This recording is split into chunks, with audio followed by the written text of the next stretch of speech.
So my name is Ray Bartlett, and I'm a travel writer. I'm based on Cape Cod, but I also live in Mexico, and I've lived in Japan, and traveled extensively around Korea. I have a novel that's just come out in October that is based on my time in Yucatan, or at least the settings and locations are from my time there. The plot is, of course, entirely fiction. The coolest thing that I think writing, it's almost paradoxical, because writing, while it's a solitary venture and you're sitting by yourself a lot of the time that you write, it is incredibly powerful. It's an incredibly powerful way to reach people and to interact with people. And especially on the other side of publishing, you get to talk to a lot of people and really see how your book is affecting their lives, and that's a very humbling and also a very powerful experience. I'm trying to coin the term destination fiction. So this is one of those books that you will pick up because you pick it up, and by the end of the book you will be dying to get tickets and visit this part of Mexico. I've seen so many people, especially in the United States, be afraid of Mexico, and part of the reason for writing it is to show the real experience of somebody, a tourist, who arrives just expecting to be there for a week for some vacation, some much needed R&R. He's a news cameraman for a Boston area helicopter, and has a bad experience. It's not really a plot spoiler to say that something happens and he just wants to take some time off, get away from it all. And while the book is a love story between two people, it's also a love story between a man falling in love with Mexico. And if there's a part of the book that's very personally connected to me, I would say that part is. I started going to Mexico in college, and little by little it's such a rich, wonderful, beautiful country that I hope a lot of people, and it's accessible too, so I hope a lot of people are able to read the book, get over their fears about going there, and actually jump on a plane and see it for themselves. I mean, I don't want to get too political, but as a travel writer, you can't go anywhere in the world and not realize how human every single country is, and how people are so just sweet and friendly and helpful, and whether you speak the language or whether you don't speak the language, it's only in America that people want English only and all that stuff. So.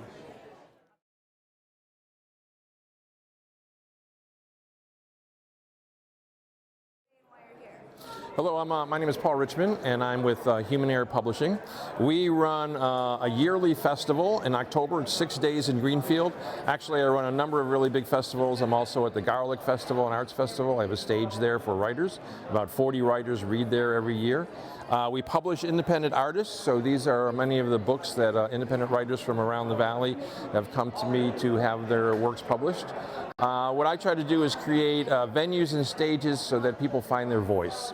And anybody who's even written their first poem on a napkin and is worried about getting out there, I try to create a venue for them to be able to have a space to learn how to do that, and also a place for, quote, professionals who put out a lot of books. So the reason that I do these venues and do Human Air Publishing is because we live in a democracy, and if you live in a democracy, it helps if you can actually express your views. And most people, when they ask them, would you like to be on stage, they say, no, just pull out my fingernails. I don't want to make any public speaking engagements. And so I find that a little strange. If people felt strong enough about who they are and strong enough about talking, then we might have a stronger democracy. So that's why I try to use the stage as encouraging people to not be afraid about standing up and saying it as it is. I'm Bailey Jones. I'm a MFA student in the program at Western New England University, And we're a 2-year low residency program, so that means that you don't actually have to be on campus to take classes. If you have a full-time job or a family or you live out of state, you can still participate in this master's program. We have 2 alternating residencies, one in the summer and one in the winter. The winter residencies alternate between the Berkshires and Dublin, Ireland. So it's a really great opportunity if you want to travel and write. And we're a fiction program as well. And some of our students work with Common Ground Review, which is a poetry journal.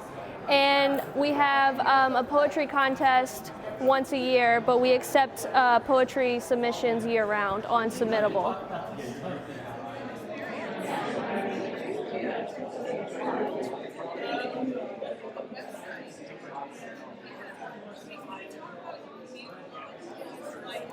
This display, we are Northampton Poetry Open Mic. We are a weekly open mic at the World War II Club in Northampton. We have a very vibrant open mic followed by a nationally touring poet as a feature, or once a month we have a very popular slam, again featuring nationally touring poets. From that slam we send poets to National Poetry Slam too. We're very vibrant, fun, you can drink. It's a lot of fun there. You know, we do it every week. We've been doing it for several years now. It's very much part of the community. I read, my friends read as well. Who's your favorite poet? Other than myself here, right here, you know, I'm going to point at 2 today. I'm going to point at, I probably can't even look at this, but this is Sarah Hill. She just one of our most recent slams, and she's a Smith College student. She's just brilliant. She's heartbreaking and funny. And I want to also point out Catherine. This is one of the most original things we have here is this anxious workbook. I find it, again, moving and funny too. And I heard a rumor that that artist is here today, yes? Catherine is right over there. She's a little shy. She's not gonna come on frame, but this is something worth noticing as well. Our other shy person is. You want to give us a wave? Get her in a wave? Yep. Our other poet who's here today is Forrest Proper. He's also there hiding, and for what it's worth, that's me. But I think we got the idea based on we have a lot of poets. We're close to East Hampton, and all of us are publishing ourselves. And I feel like we wanted to go where the readers were, and the audience was. And I think there's nothing wrong with taking what is a close-knit community and spreading it out, because I think ultimately that's part of all of it. So. Are you guys hooked up with Meat for Tea? We know of Meat for Tea. I'm sure they'll like us a lot. But You should hook up, yeah. because she's awesome. I know Elizabeth's awesome, yeah. Elizabeth is a big, yeah, definitely. Maybe later we'll bring it all over there, we'll just throw it on there and say, pick what you want, and Yeah. We'd be into doing slams. We'd be into doing... My name is Trisha Wooldridge. I'm here with Jennifer Alice Provost. We are both authors. We met through an organization called Broad Universe, which promotes women who write science fiction, fantasy, and horror. And then we stayed friends. We're also part of the New England Horror Writers Organization. And we ended up sharing a bunch of publishing houses together. So because we've done several other shows through the various organizations, and we're both Springfield natives, so we decided, hey, this looks cool, and we brought our books, and it's been a really great event so far. Each of these we've written through a variety of different publishing houses. I have a webcomic, that's what that is. Jen has a high fantasy series through a small press. I've got some children's books through a mid-sized press, romance, horror, fantasy, science fiction, so a combination of short stories, novels, poetry, and all of the like. I've been writing, my first publication was in 2008, and I've been selling short stories and poetry since then. My first novel, The Kelpie, came out in 2013. Yes. And Heir to the Sun came out in what, 2015. Support local authors. If you like authors' books, leave them reviews. Support local bookstores, because bookstores are good to authors. And support local events like this, because that's where we get to meet each other, and we get to meet you, and we sign books.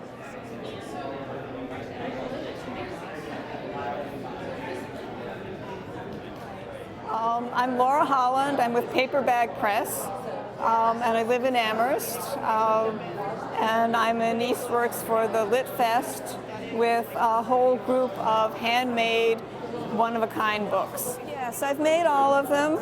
Some of them I've done all of the photographs and all of the writing, but I thought I would tell you about the series that I'm actually stitching together right now, which are that's what these are.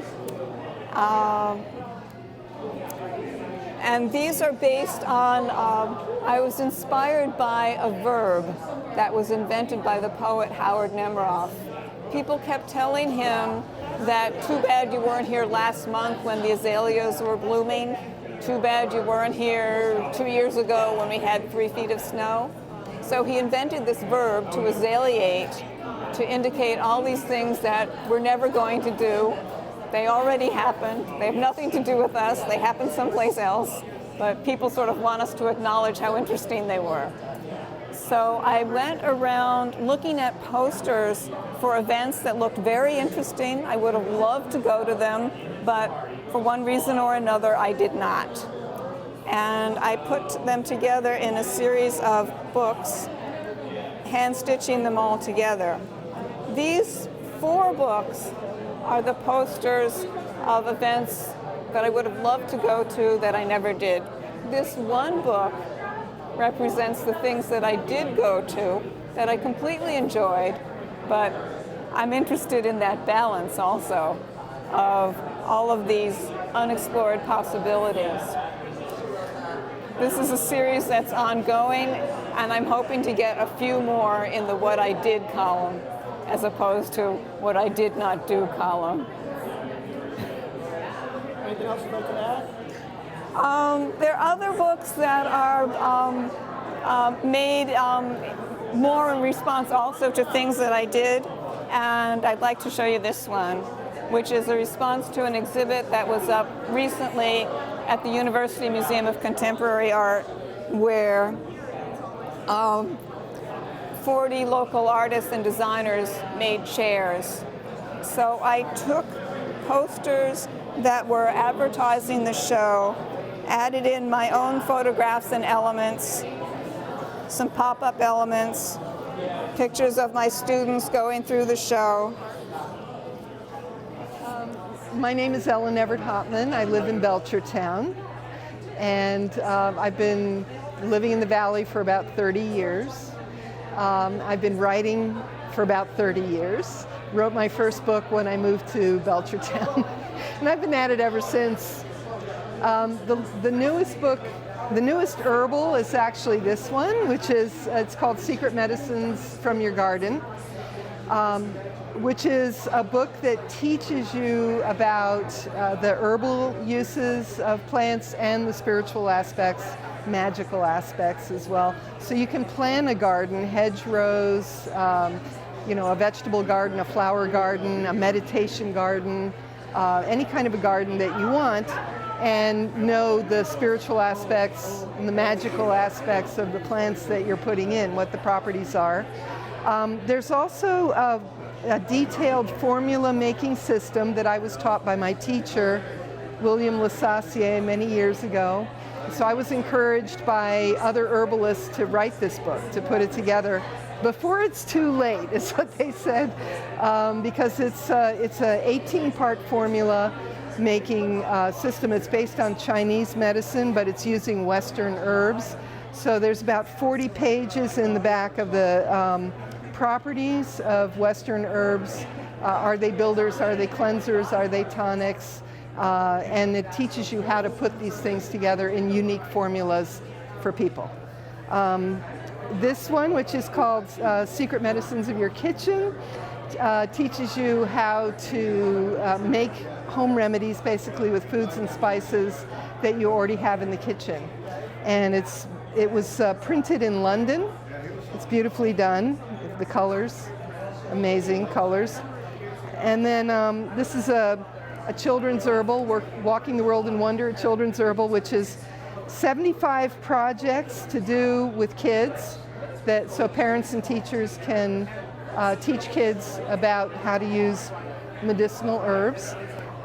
And then this one is called Scottish Herbs and Fairy Lore, which it has a highland herbal in the middle, and most of the plants that grow in the highlands actually grow here in the valley. So you can actually work with Scottish plants right here in the valley. And I'm here basically just to showcase some of the work that I do. I also do fiction. I didn't bring any of my fiction books. I think I have 13 titles at this point. Yeah, so I've worked in just about every genre. And this one also is a little bit of a memoir, so it's both a pretty detailed herbal. I mean, there's a lot of herbal information. Very nice illustrations from old botanical prints, but there's also a little bit of a memoir in here, so that's kind of fun. Basically, I was an art history student at Temple University. They sent me to Rome on a scholarship, and I was studying art history, and I went to Assisi, which is the town that St. Francis lived in, and I ended up in a Franciscan community. I'm making a very long story short, but we were supposed to fast twice a week and go off, they called it wandering in the wilderness, you know, and I climbed this mountain called Mount Subasio, which is a mountain where St. Francis used to go, and there was thunder, lightning. I came back down the mountain, and I went into this little Romanesque chapel, and I heard a voice. Literally, a voice told me, you know, you're supposed to be working with plants. And I knew it was right. I knew it was true. And even though I was there, you know, in libraries studying art history and writing a thesis and all that. And so after that, I just basically sold all my possessions. First, I went to Findhorn in Scotland and studied flower essence counseling and hands-on healing and other things. Then I came back to the States, met my teacher, William Lasassier, in New York City, worked with him for 5 months, and then hit the ground running, and I've been writing books and helping people and teaching ever since. That was in the mid-'80s. So I've been at it for a while. It must be. Yeah, the whole thing is crazy. I mean, back when I got into this, there were very few books out there. There were no computers. You couldn't walk into Whole Foods, you know, and type in a condition and have things pop up. You couldn't Google anything. You had, if you wanted information, you had to go to the library, or you had to have a teacher. So I had to travel all around the world. I had to go to Scotland. You know, it's like I had to go all over the place just to get the training. And now it's completely different. You know, you can walk into any Whole Foods or any big health food store and say, oh, I have this condition, and then they can look it up, and within seconds, you know. But you still need a teacher. I mean, if you're serious about this, if you want to learn how to make formulas, you really need a teacher. And especially if you want to learn how to go out and identify plants and gather them or use them for food, you know, anything like that, you need a teacher. You still need a teacher. And I teach in Belchertown. I teach a 6-month course every year, October to April. And if people look up my website, it's just ellenevertthopman.com. Sign up for the class, and you know, I work with people. I've been doing that here in the Valley since 1986. Hi, my name's Tom Crean, and I'm here, primarily I'm selling my book, and it is Tom Crean's Guitar Journal, A Life Described Through Music. The book is a summary of my guitar journal project. I did it for 10 years, from 2004 through 2014. In doing the project, it was published as a podcast. I felt that there was some removal from the actual being able to describe my life through music.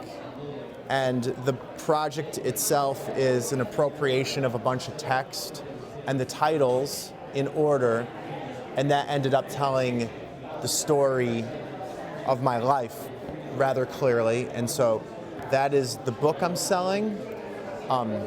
I'm a musician, and I also am selling a number of musical scores. I do a number of musical scores with Matt Robideau. We're called New Edition Publications. I'm holding up one of the ones. It's a recent one I just did.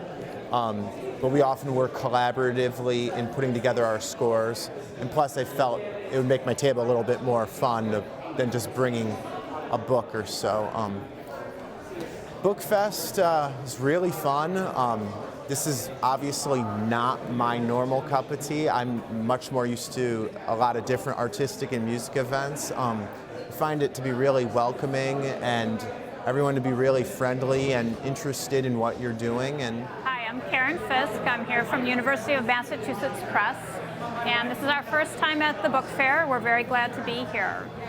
I brought with me all the books from our fiction collection, poetry, short fiction, and novels that are part of the Juniper Prize for Poetry and Fiction. That's administered together with the MFA program from the University of Massachusetts Amherst. This book in particular is coming out of the MFA program. One of the editors, Jeff Parker, is a professor at the MFA program at UMass Amherst. And the second editor is Annie Leontis, who is actually from California. They've collected together more than 75 reflections on mentoring in the fiction and poetry field. And it's doing really well for UMass Press. We're really proud to have it.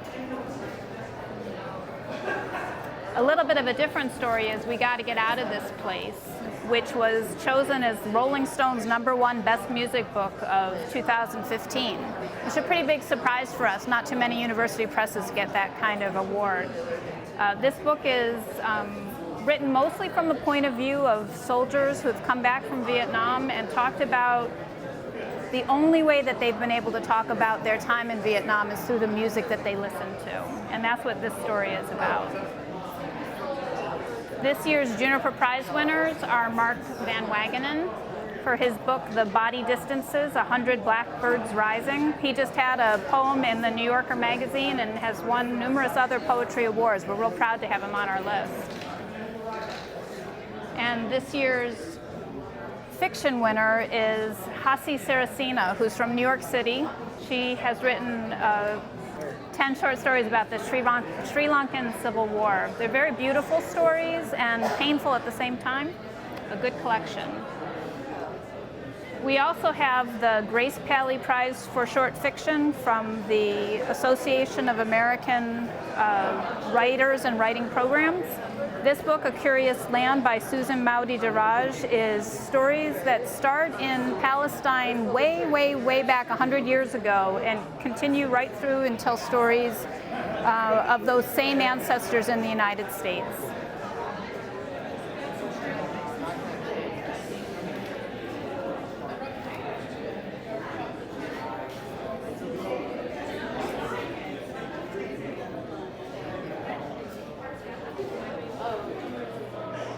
Hi, my name is Jonathan Brooks, and I'm here at the East Hampton Book Fest promoting my 2 novels, Relic and Relic 2, Resurrection. It's pretty good crowd here, a lot of foot traffic, and so sales are good. So the first book, Relic, is about a rogue faction of the military that is attempting to resurrect and clone an extinct species of human beings, Neanderthals, for use in close quarters combat. It's a world where Dr. Strangelove politics and Jurassic Park science collide, where the military embarks on a desperate project to seek out and destroy enemy combatants on their home turf. Relic 2 is the sequel to that, where a child is born, this special child, the mother dies, and the race is on to take possession of this child whose genetics are a relic of an extinct species of humans, and where 30,000 years of Homo sapiens dominance of the Earth could be put in jeopardy because of the existence of this child and its progeny. The book is self-published through CreateSpace. It's available at Amazon, both as paperback and Kindle format. I am representing Hedgerow Books today. Hedgerow Books is the poetry imprint of Levelers Press out of Amherst. And it was started by Steve Strymer, and its mission is to support and promote what Steve calls the gems of the valley, poets that may not have had the spotlight thrown on them, but are writing dedicatedly and really high quality poetry. And so we're here telling everybody about their poems. We have bookmarks, and we are handing out poems to people that they can choose. And it's sort of like a mystical, magical process to pick a poem out of a pile. Anyway, that's what we're doing today. The poets come in many different voices and many different styles. They go through a fairly arduous submission process and then editorial process afterwards. We're really trying to keep the bar high. And the press was started in 2011, and it has a number of books that have had national recognition as finalists for the Massachusetts Book Award, the International Book Award, the Montaigne Medal, and the Eric Hoffer Prize. I'm aware that when you say poetry these days, people I have a sense that they get out the garlic and crucifix and go, poetry, oh God, please, anything but poetry. And sometimes it can be mysterious, and you read poems in the New Yorker and you go, what is that person on about? In the books that we publish, there's narrative poetry, there's poetry that is much more apparent and not. There's poems that are more abstract, and a poem is a snapshot that goes out into the world, and there's no bottom truth to it. When you read a poem, it's not about, you're not supposed to sit there and go, I don't get it. It's just about what you read and what might be really cool for you, what images in the poems that might strike any thought at all in your mind. Each poem that comes to the reader belongs to the reader, and there's really no high school English teacher behind it saying, no, you don't get it. It's just supposed to open a process of wonder in the reader. Right, so my name's Dave Fromm, and I'm selling 2 books here at Bookfest. I'm selling, this is my first book. It's a nonfiction account of a year I spent playing basketball in Prague back in the mid-90s. And it came out in 2008 from Skyhorse Publishing. It's called Expatriate Games. And then this book is something I'm really excited about. It comes out on May 1st of this year, so it actually isn't out yet. It's my first novel, and it's called The Duration. And it's the story of childhood friends out in the Berkshires who are searching for the final resting place of a circus animal that died during the Gilded Age. And they find out about it years later when they're in high school, and search for it all summer long. And it's about friendship, and it's about the way that friendship kind of sustains us, but also hinders us and challenges us growing up. What inspired you to write? What inspired me to write? Oh my goodness, I don't even know. Probably reading whatever I could read when I was a kid. Just the imagination in stories like The Lord of the Rings, but long before that, fantasy stories, the Three Musketeers, Treasure Island, things like that. I always kind of wanted to be in those stories and be the characters in those stories. And as I got older, try to write a story like that for somebody else. In fact, the basketball book is dedicated to my son Leo, who was born the year it was published. And then a couple of years later, we had a daughter named Eliza. So I thought I'd better try to do something for her, because if I don't, years from now, she'll be really mad at me. And the Duration book is kind of more of an adult novel. And so I wrote a story about a girl who discovers that her grandfather is a pirate. And it's about her adventures returning her grandfather's stolen treasure. And I'm hoping that book will come out next year. Did you always want to write, or how did that? I actually spent about 10 years being a lawyer, and I'm still a lawyer. But I was always writing when I was in high school and junior high school. And the basketball book was something that I did before I became a lawyer. And I kept it in my drawer for about 10 years until my wife and I, she got pregnant with our son, and I thought, well, I better write this book now so I can make him read it when he's older, and then he'll learn about what a cool guy I was when I was young. So basically, I've always tried to write, but it wasn't until the last, 8 years or so that I began to try to actually write books. And for me, the best thing that ever happened was I found an online writing community called Zoetrope that connected me to other writers who were just starting out and trying to get published in journals or online. And it became a real network and a real community of friends who were struggling with the same things, getting agents, submitting, waiting for months to hear, learning how to do things like write a query letter, and trading stories about what it's like to try to get published. Hi, my name is Bill Campbell. I'm the head cook and bottle washer at Rosarium Publishing. We focus on speculative fiction, comics, a little crime and satire, all with a multicultural flair. As we like to say, we like to introduce the world to itself. We have about 40 artists from all around the world. And the reason that I'm here at, where am I? East Hampton Bookfest, is for this, APB, Artists Against Police Brutality. We're here at the book festival here, and then later on this evening, we're doing a Q&A and art gallery show at Comics and More. Rosarium Publishing was started about 3 years ago. Basically, it was, let's see here. Basically, I started Rosarium because there were a lot of things I wasn't seeing, including myself and other people of color being represented in mainstream media. And I thought, as an author, I was often told that there was no market for what I did. And I thought that that was ridiculous because there are over 100 million people of color in this country alone. Like, we're larger than Germany. So I thought to myself that we need to be represented not only for ourselves as adults, but for children as well. Like, children need to see themselves in popular culture. So instead of worrying about the different boxes that they try to put everybody in, the genres that I picked, science fiction and comics, was like we're allowed to imagine ourselves outside of that box. We can do whatever we want. The world is our oyster, other worlds are our oyster. So why not give children that? To tell them that while other people are telling you that your future is limited, that no, the future is yours to hold. Well, my name is Maria Kamoulakou Marangoudakis. A little long, a Greek long surname that nobody can remember. And I've been here today because of my book. It's my first children's book.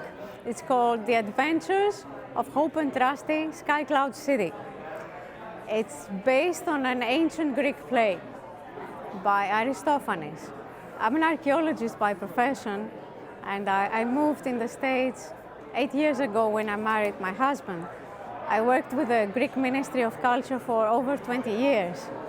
And coming here, I was looking for a way to be still involved with archaeology.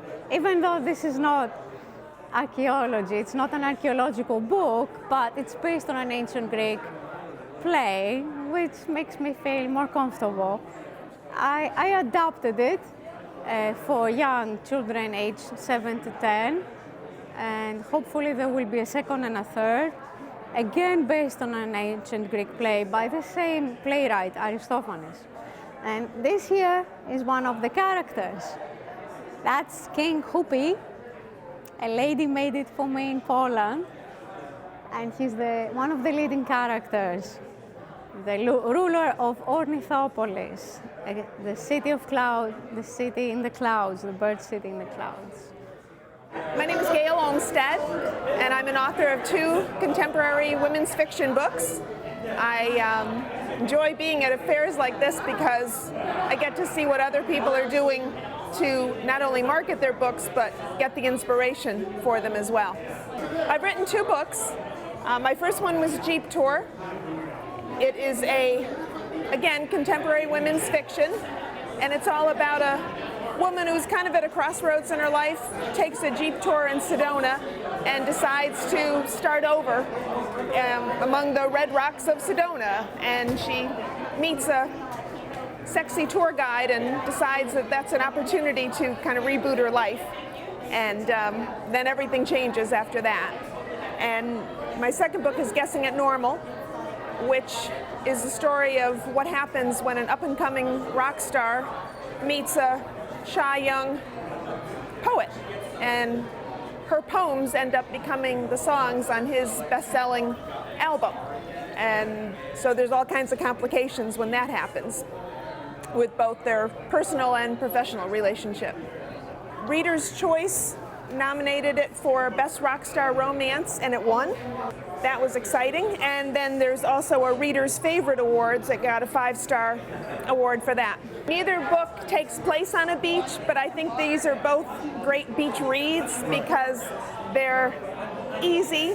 I won't say they're light because some of the subject matter gets a little bit heavy, but it's easy to read in one sitting or pick it up the next day and you'll remember where you were. So, good beach read.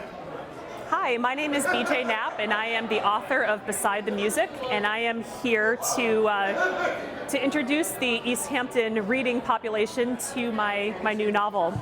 And this is a great event. I'm really enjoying, meeting all of the local readers around here and getting to meet some new people.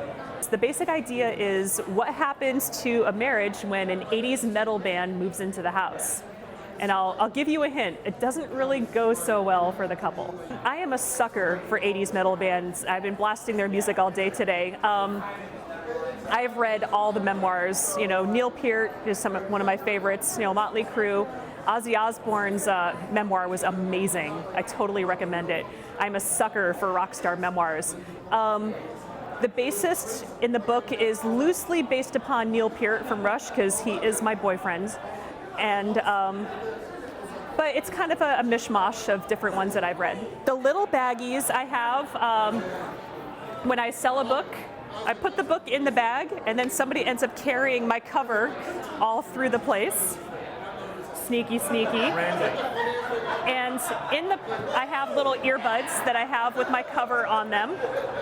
There's earbuds inside, so when you want to rock out, you'll have earbuds. And then I also have things like I made bookmarks with my cover on them, and I also placed a QR code on the back.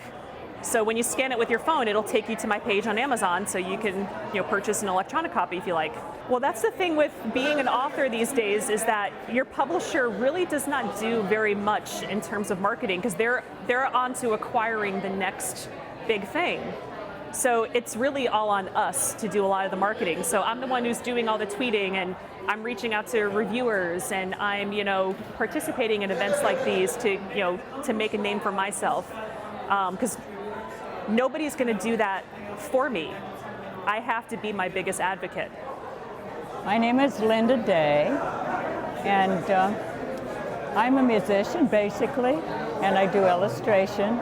I wrote this story and the song for my grandchildren years ago, and it has developed into a musical ebook, which you can see here maybe.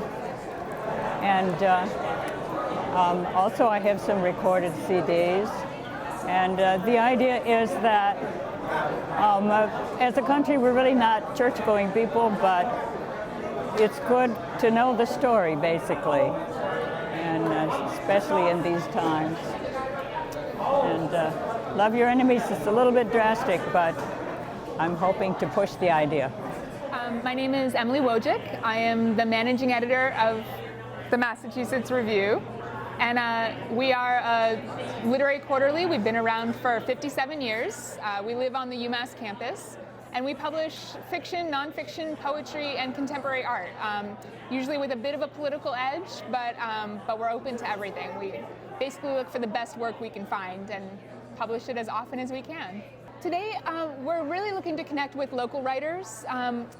We are an international magazine, and as a result, even though we are located locally, we tend not to run into very many local writers. And so part of it is gaining some awareness of who we are in the neighborhood, especially on this side of the river, because we are normally living in Amherst, and there seems to be a bit of a disconnect sometimes between both sides of the river. So being over here, getting to meet the poets who live here, the writers who live here, and just getting the word out that we're looking for their work and we want to publish them. My name's Robin Barber, and managing editor of Gallery of Readers Press, here representing our line of books, especially featuring our latest book, Blue Butterfly, opened by Alice Barber. Alice is a therapist who works with children who have experienced trauma, and it's a collection of essays about her work. It's not a technical research book. It's a collection of personal essays, and we're very fortunate to have gotten amazing advanced reviews from people in the field of child therapy, and we're very proud of the book. It's an amazing book. Gallery of Readers features local writers, and we specialize in people who have not otherwise been published and people who would have a tough time being published in the extremely competitive mainstream publishing world. So all of these people are local authors from the Valley, and we publish a couple of books every year since 2010.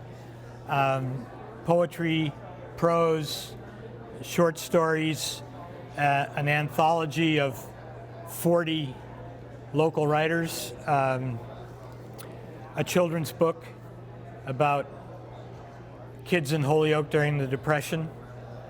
The author is Barbara Lucy, born and raised in Holyoke, and these are stories that her father told to her when she was a child. She grew up in a family of 9 kids, and their dad told these stories. And a few years ago, her dad is gone, but a few years ago, Barbara decided to try to replicate the stories that she remembered her father telling to her. And they are great. They involve a talking fox, and baseball, and the Depression. So it's a fine collection. So I'm John Shire. I'm an author from the area here in Northampton. I write all kinds of different books. I write children's books that I co-write with my dog. She's actually the more talented of the two of us, but she lets me take a little bit of credit. I also have a collection of short stories, a collection of essays on politics and current events, a couple of memoirs about my life experience, and I'm here at the East Hampton Book Fest to sell my books and meet really nice people who enjoy books and enjoy talking about literature. Yeah, this is my political book that I wrote right leading up to the 2012 election, and I wrote it after hearing Sarah Palin talking about the real America, and she was talking about rural areas. And I grew up in a rural area, and it didn't make me become like this reactionary, ultra-conservative like she is. We were all people really focused on community and connectedness, and we were all basically liberals. Some of us may have been Eisenhower liberals, a little bit more on the Republican side. My parents might have been Republicans, but they were definitely liberals at heart. And we were nothing at all like what Sarah Palin believed people should be. So I started writing about politics in reaction to that, and it led to kind of an obsession with writing about all sorts of political issues. I ended up getting a monthly column in the Daily Hampshire Gazette, writing about politics and current events. And this book was published right before the 2012 election. I actually have a new book coming out leading up to this election. It's coming out next month, about all the crazy things that have happened since the 2012 election. And that one's called, Donald Trump has his stupid saying, "Make America Great Again." My book title is "Make Common Sense Common Again," because I think the things that are happening, particularly on the Republican side, just defy common sense. And if we just fall back on common sense, that leads us to liberal points of view a lot more frequently than conservative points of view. Great. My name is Jim Dubois, and I brought books of my poetry, prints of my paintings, as well as a few games that I invented, and it's all self-published stuff that I've created at home. This is a book called Return of the Slacker, and it's a printout of my blog. It's poetry, slacker poetry, so to speak. Here's some prints of my paintings. I just brought them along for fun, very bright colors. And it's nice to be here and have a space for this and talk to people. I have been featured in the Art Walk with my paintings in several places in East Hampton and Northampton. but I've not done the Bookfest in particular. The color draws a lot of people in, and the people have laughed at a lot of the poems, which is appropriately, not like inappropriately. This is acrylic paint. This is a print of a painting, and I do a lot of things where I will mix things in with the paint or thin the paint down and then pour it. So this orange on the front has been poured. This is all sorts of poured paint that different thicknesses, and then they ran through each other and stuff like that, and it dried in a cool dynamic shape. So that's a lot of it, you know. The cover of this is a print of a painting of mine that had I used all this paint that I poured on the canvas, and it pooled together and did cool stuff. I'm Robert Mirapol, and I'm here representing my wife Ellen Mirapol, who at the moment is involved in a discussion in downtown East Hampton at White Square Books. So I'm sitting here in her stead. This entire table represents a Straw Dog Writers Group, which is an organization designed to present and support local writers. All the books that are here at this table are published by a half a dozen different people who are members of the Guild.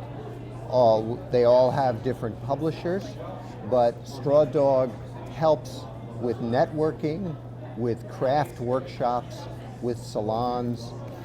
So if there's anybody out there who wants to write, who is a writer and needs additional support, I recommend that they go online, look up Straw Dog, and they can get help if they want it, and a community of support if they want it. That said, my wife Ellen has written 2 novels. The first one, House Arrest, is situated in the Forest Park section of Springfield. It's the story about a nurse who is assigned to a young pregnant cult member whose first child died in a cult ritual, who is under house arrest because of what happened to her first child. And it's the story of the relationship between these 2 women. And I think that's as much as I'd want to say about it. You want to know more? You have to read it. The other book on Hurricane Island is set off the coast of Maine. There really is a Hurricane Island in the middle of Penobscot Bay. This is a fictionalized version of Hurricane Island, in which a secret detention center has been established. And it's the story of an older mathematics professor on her way to a conference who's picked up by the TSA at Kennedy Airport because they think she's somehow involved in some sort of terrorism, as both the anniversary of 9/11 approaches and a hurricane is coming up the coast of the east coast of the United States. And she's flown to this secret detention center, and what happens there to her and how everybody involved survives this ordeal and the hurricane is the story of the novel. So that's the 2 books that I am representing here this afternoon. My name is Matthew M. Bartlett. I'm a local author of weird and strange horror tales set in western Massachusetts, in the Pioneer Valley. Some of them are set in central Mass. So I'm here at the Bookfest today with some of my books, some anthologies I've appeared in. I was here for the first time last year and had a really good time. I like local small events like this. They're better than sometimes the very large horror conventions where it's easy to get lost and maybe not stand out so much. My first book, called Gateways to Abomination, was self-published. The follow-up is coming out in a couple of weeks. It's called Creeping Waves. That one I have a publisher for, a Colorado publisher called Muzzleland Press. The publisher of that read my first book that was self-published, and we ended up kind of making a deal to have him do the second book. The first book is kind of as you read it, it appears to be unrelated short stories and vignettes, but as you go further and further through the book, you begin to realize that it's all tied together, and it ends up being more like a novel in a way than a collection of short stories. The book is in e-form. The art, however, was inspired by a Facebook friend of mine who read the book and started sending me these illustrations that he did. Are fantastic work. So I am going to have that book republished through Muzzleland Press with illustrations and with an introduction and with kind of correcting some of the text and things like that, doing a little kind of a second edit of the book.